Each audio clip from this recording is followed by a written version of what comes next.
Hi, and welcome to this Champion Mindset Summit. And really, we want to help you to shift your mindset so that you can experience greater success in every area of your life. And today, I'm really excited to introduce to you Linda Williams. And she's a lifestyle and business expert who's been featured on a number of news outlets, including NBC, ABC, CBS, and Fox News. And she's also been profiled in major publications, including CNN, Money, Glamour Magazine, and more. She's a certified personal and executive coach, a trained psychotherapist, a behaviorist, a motivational speaker, and the author of 2 books. So, hi, Linda. Hello, it's wonderful to be here. How are you? I'm really good, thank you. I'm really excited to have you here.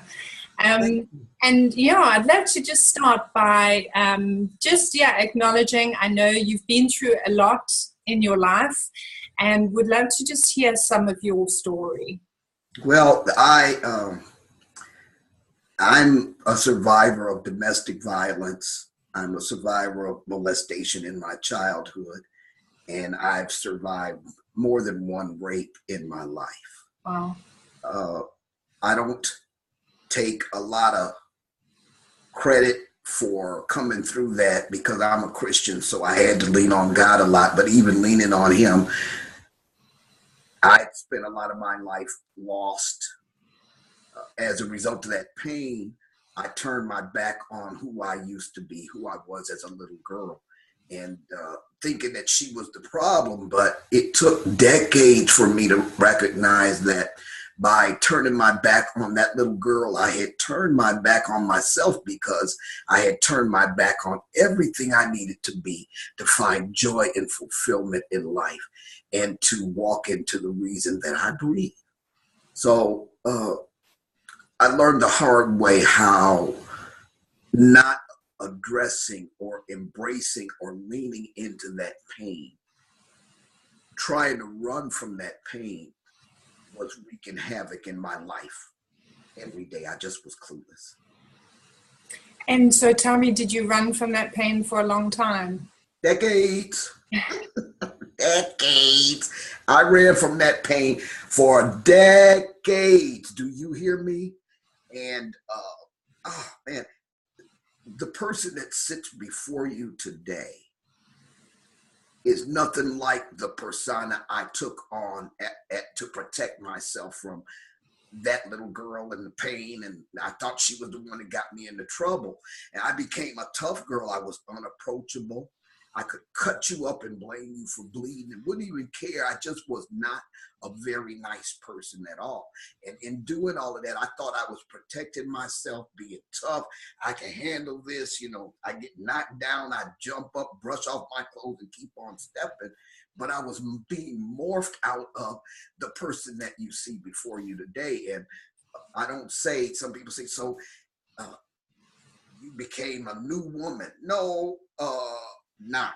What I did was allowed myself to heal enough to go back and get that little girl. So now I'm not a new person, but I am finally incorporating everything that I've been through into a stronger woman and being truly my authentic self.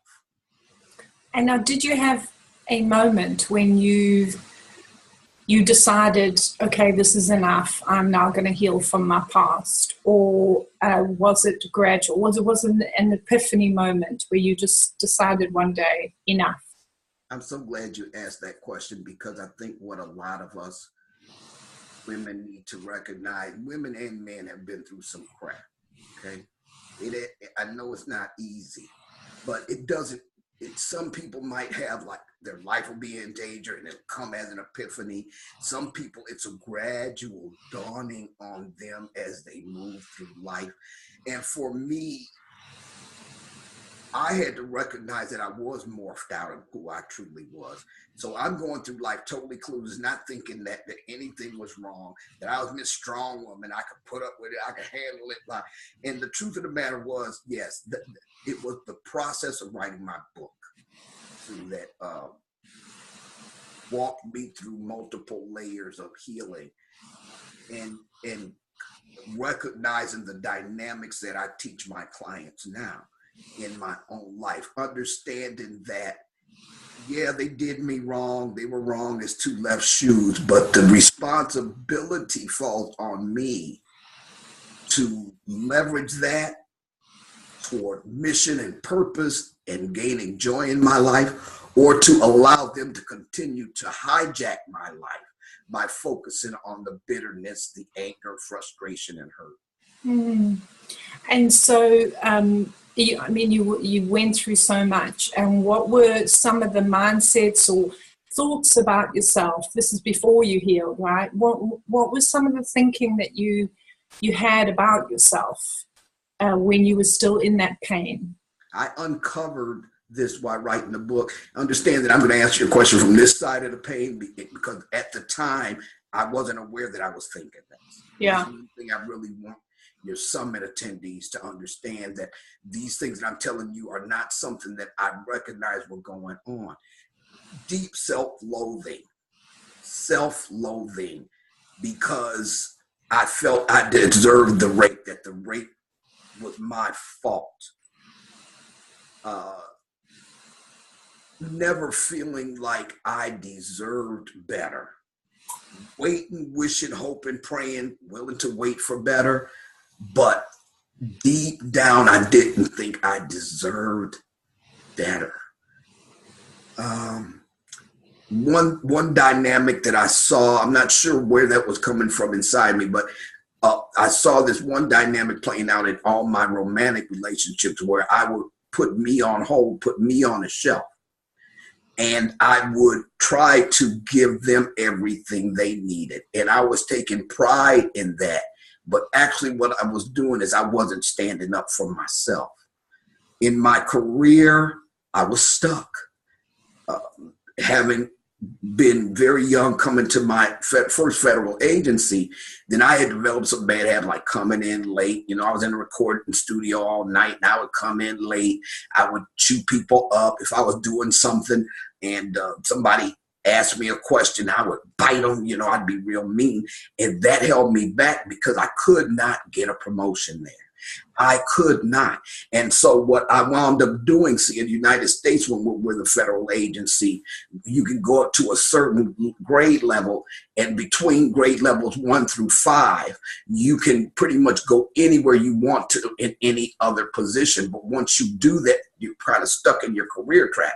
So what I did was I went to another agency, and what happened? The same dynamics were playing out, because the truth of the matter was I couldn't run from myself. I was who I was, and I could change the setting, I could change the venue, I could change the people, but I had not changed. So I saw stagnation once again. And do you think actually successful people think differently from unsuccessful people, people who are stuck? Or essentially, do you think there isn't really any difference? Well, I think that, first of all, we have to acknowledge that success is defined by each individual as each individual sees it. Yeah. But if you're talking about success with respect to career advancement, I can't say they think any differently. Because, see, this is the thing about human dynamics. You cannot cookie cutter or generalize that.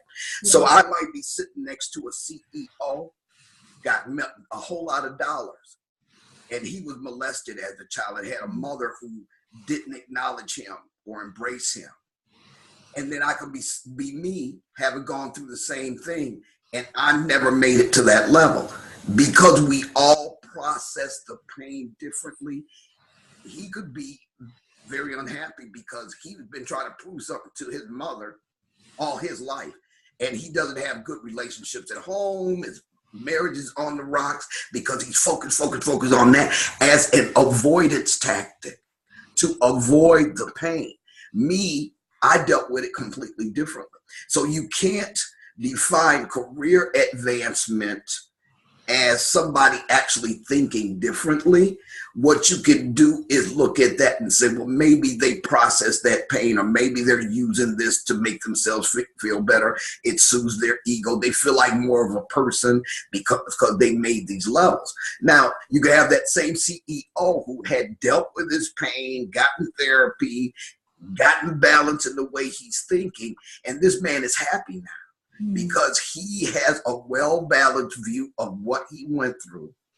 He has integrated the lessons learned in his current life, and he is leveraging those lessons going forward as he moves into learning how to trust others. So you can be successful all day long and toe up from the floor up in your personal life. Absolutely. And now, in spite of your background and everything you went through, you still have the most amazing opportunities come your way. Tell us about some of those opportunities. While I was still twisted up, evil, I was even in a relationship with a man who had held me at gunpoint at some point for about 30 minutes. He was a drinker. I had hooked up with this guy. And this guy is the reason why I wrote for the Shy Lights. Now, the Shy Lights had major hits out in the 70s. Oh, girl, have you seen her?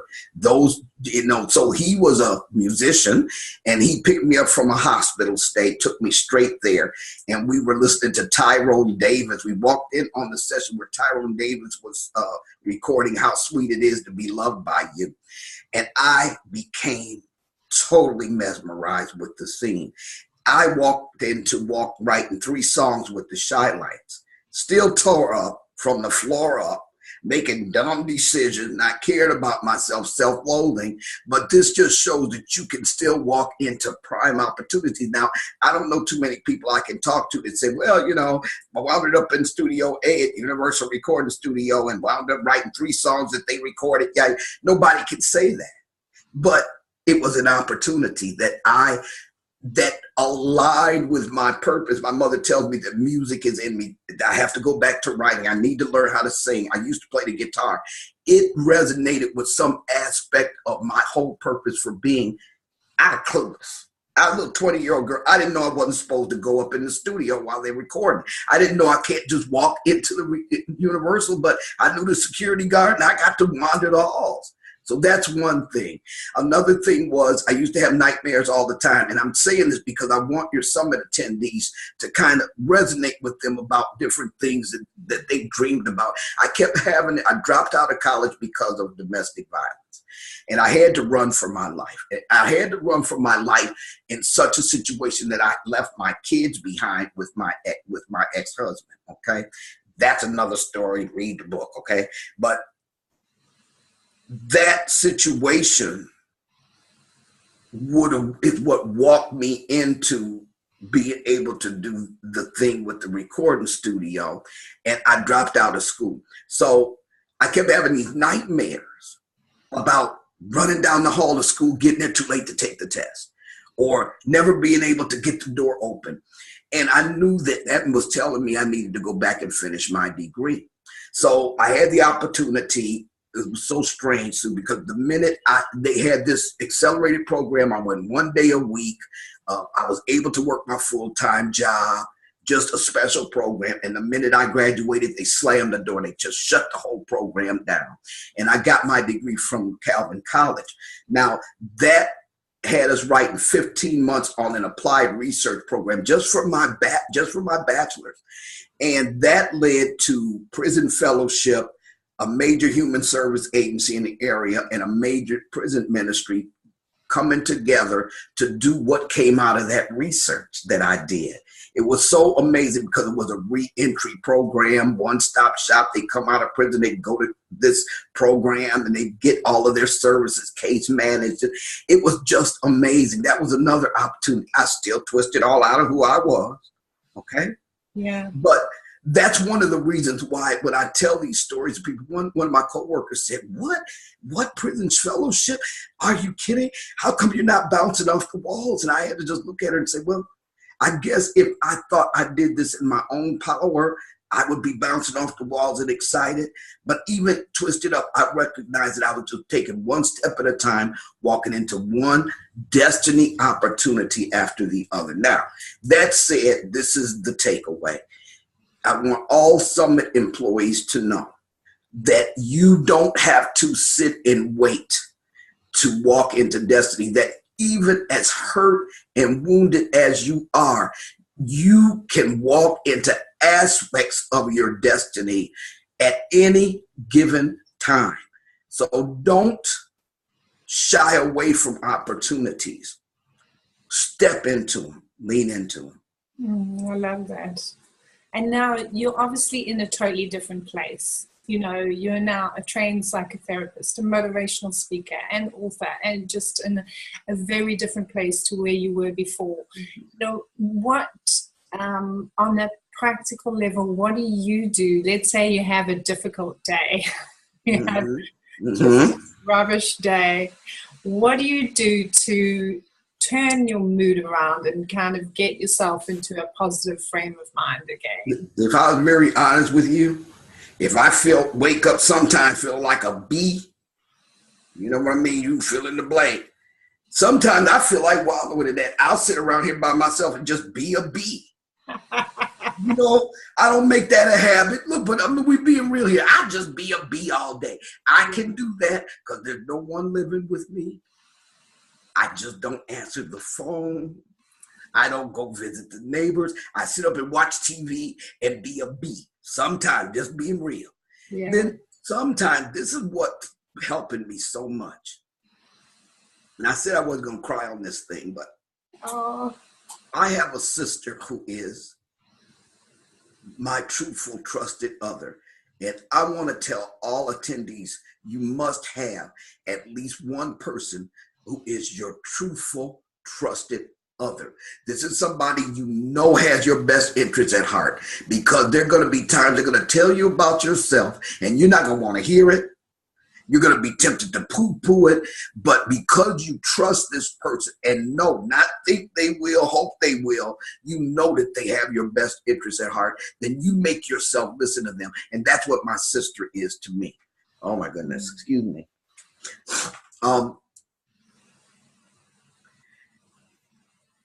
She tells me, Linda, quit it. You this, you that, you this, you that. And I accept what she says at face value, and then I deal with it. So sometimes when I wake up feeling like a bee, I'll call her and say, look, I'm feeling like a bee. And she just talks to me. She talks me through that, back down to reality. I don't have any given thing. Okay, I woke up today, I'm feeling depressed. That's one thing. Another thing, you guys, look, it took me decades to recognize that depression was on my heels like a pit bull, and that it's something I would deal with the rest of my life. I just thought it was just the truth. I feel bad about myself. I feel hopeless. I don't want to move. I had to recognize, Linda, you have a tendency toward depression. So you have to understand, okay, this is happening. I'm depressed. Then I know that, okay, I'm depressed. So I can't believe anything my mind is telling me about myself right now. And I do what's necessary in the physical to get the exercise I need, get out, take a walk, quit isolating. So the depression is another thing I had to learn to deal with. But as far as me and affirmations and the positive thinking thing, yada, yada, that crap didn't work for me because I was tore up inside. And I had to realize that my life was reflective of what was really going on inside me, that it wasn't about the affirmation, the hoping, wishing, praying, wishing, and waiting for better, that there were things going on inside me that I wasn't aware of. So one thing that I just do, not just when I'm having a bad day, but on a regular basis, I make sure that I get a thick enough skin that I can listen to truth. Whether that truth hurts me or not, whether I feel like I've been slighted or not, my responsibility, whether they even came to me correctly with it or not, is this. Is there any truth in the message? And I don't get to tell them off until I have dealt with the truth in that message.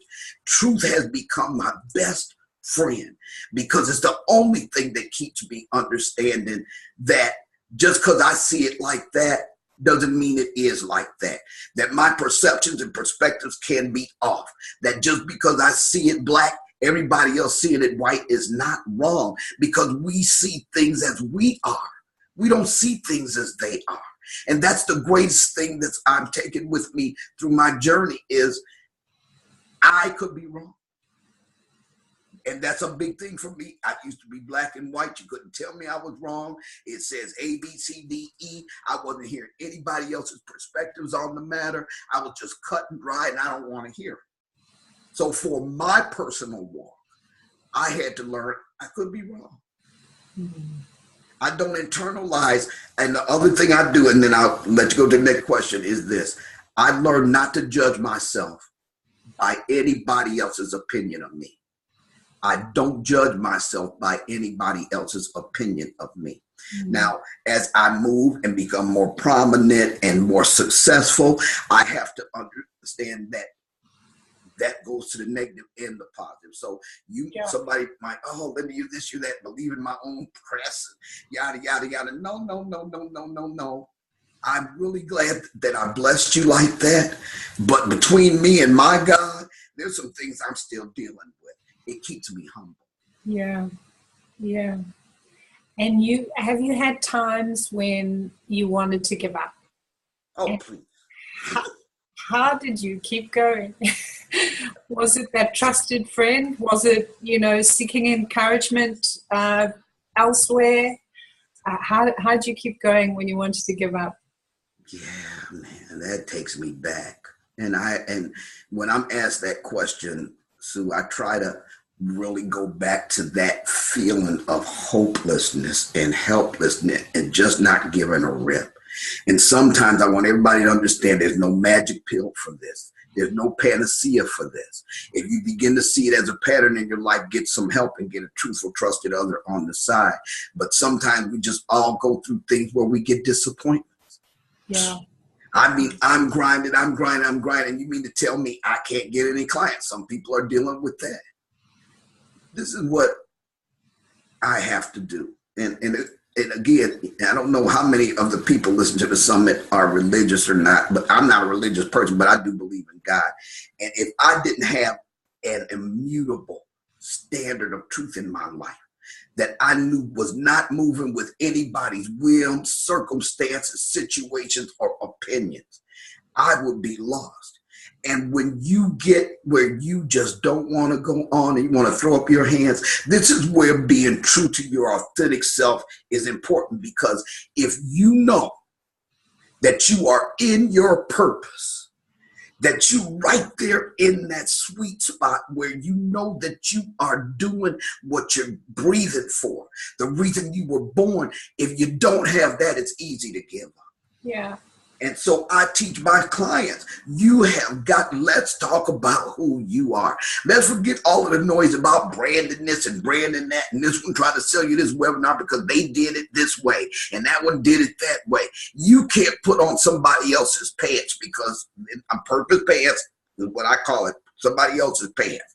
Your rump is a size 14, and their rump is a size 10. You are not going to fit into their purpose pants. Yeah. Your greatest power is realized in the truth of who you are. And all of the things that go on to keep you from understanding, embracing, leaning into the truth of who you are always going to make it easier for you to give up.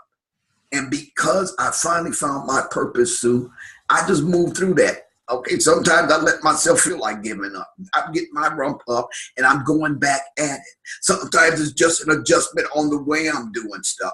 Sometimes it's a pull me up to tell me, no, you probably partnered with the wrong people.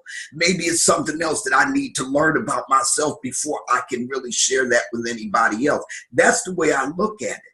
But because I know that I went through blood, sweat, and tears, I'll go back and get that little girl, but to really recognize the reason I'm breathing, the purpose I live, the reason I'm here. Long as I'm in that sweet spot, those times when I want to give up, they're not that bad. They're not like they used to be. Mm-hmm. Mm-hmm. Yeah.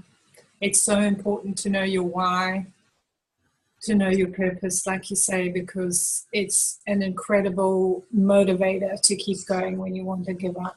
Yes, I call it being in a windstorm, but you got concrete or cement in your shoes. Yeah, they aren't budging. So that when people try this good idea, that good idea, let me say this, let me do it this way, get this, blah, blah, blah.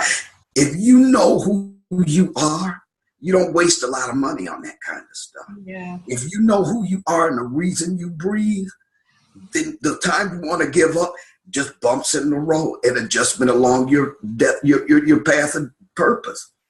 Yeah. And now just a bit of a fun question. Mm-hmm. What are some of your favorite personal development books or resources, things that have really helped you along the way? The Bible, for one. That one ain't easy because I'm always seeing something else you need to do better. But this next one is so rich that you could read this next book 1,000,000 times and find something else. Think and Grow Rich. It's not on its surface. The title is kind of misleading, but he's saying all of the things that I'm saying here. Yeah. One of the greatest things I got out of that book was you do not tolerate any kind of dissension in the ranks. You don't tolerate fighting, fussing, arguing, bickering, discord. He tells you that that cannot be allowed. People need to understand that coming on board. If you get a situation where two people can't pull, you all gonna have to deal with that. Get it right so that we can be on one accord. Then you have to let them both go. And that's one of the greatest things that as I built my tribe that I keep in mind. It's really important not to let dissension in the ranks. And he really focuses on what we call now authenticity. We hear a lot of that buzzword, authenticity. Yeah. The truth of the matter is, unless you have some core values that are deal breakers, so your core values for your company will come out of your core values for yourself.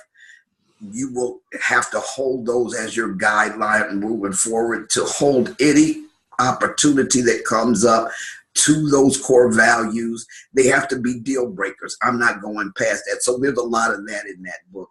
And then off the business path, I finally just read I Know Why the Caged Bird Sings by Maya Angelou. I've really been struggling with some things, trying to figure out what my direction is. I'm feeling like that there's something that I've been through that might be holding me back. And for some reason, I felt like reading that book might help. I'm still clueless, but it was a darn good book. I encourage people to read anything. If you know of an author out there, this would be an indie author or a famous author that's been through, that life is reflective of what you've been through, it might be really good to read that. If nothing else, to understand, see somebody else have the same conflicts you are within yourself, how they came through it. That's always encouraging. And you'll notice that one thing that's going through everything that we're talking about is that I'm not asking people to turn their back on their pain. I'm not asking them to stuff it. I don't want them to forget it.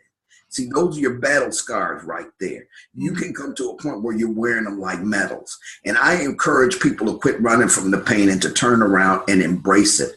Because guess what? Those scars are in your soul from now on, okay?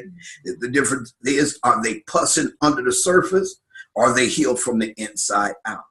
And that's a process. That healing is a process. And you have to recognize patterns. Everybody has a one-off situation. This went wrong, that went wrong. But when you see repetitive patterns in your life, that it behooves you to try to dig deep and find out, where did that start and where is that coming from? Don't play a game of whack-a-mole where that symptom there, I'll say this affirmation there, and every time you hit the mole, he's popping up somewhere else. That's what I call chasing symptoms. Yeah. The pattern in your life is a symptom of a deeper problem.